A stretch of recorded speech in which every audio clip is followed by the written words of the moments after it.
তারপর আমরা আরেকটা শিখছি, কোরআন মাজিদ শিখতে হলে।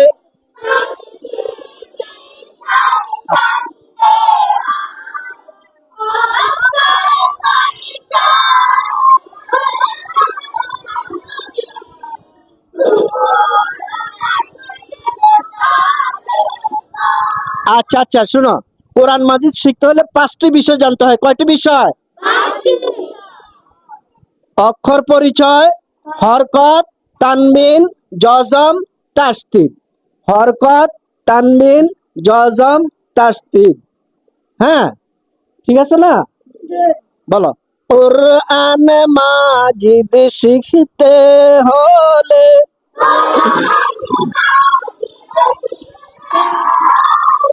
পাঁচটি বিষয় জানতে হয়।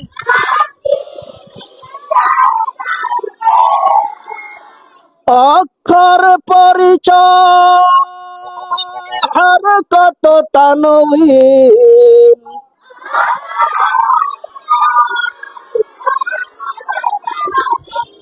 সুকুন ও তাসদীদ তারে কয়।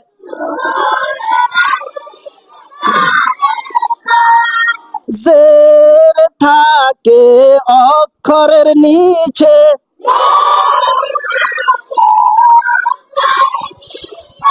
জবর আর পেশ থাকে উপরে।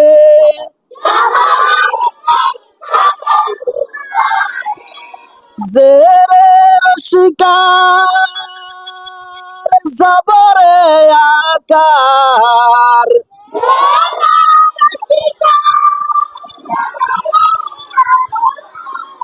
পেশের সুকার পড়িবে।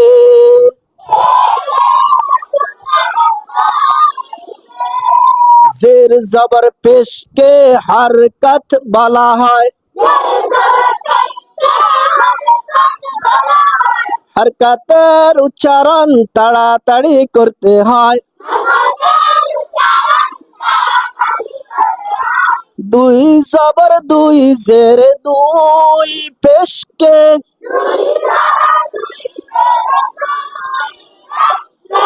একত্রে তানবিন বলা হয়। তানবিনের মধ্যে একটি হরকত,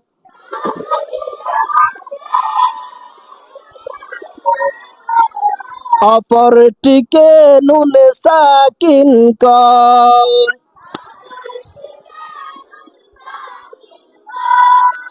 সবাই আমার হাতের দিকে দেখো।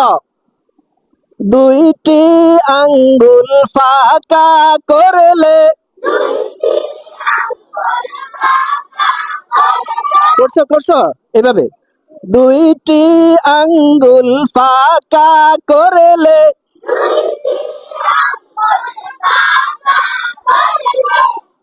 আরবিতে সুকুন বলা হয়।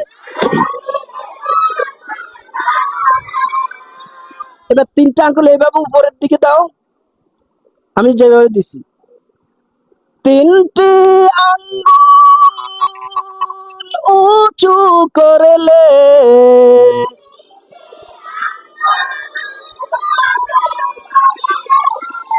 তাসদীদ চিহ্ন তারে কয়। কালকে একটু পর্যন্ত পড়া রইলো, কেমন? পারবা তো ইনশাআল্লাহ? ঠিক আছে।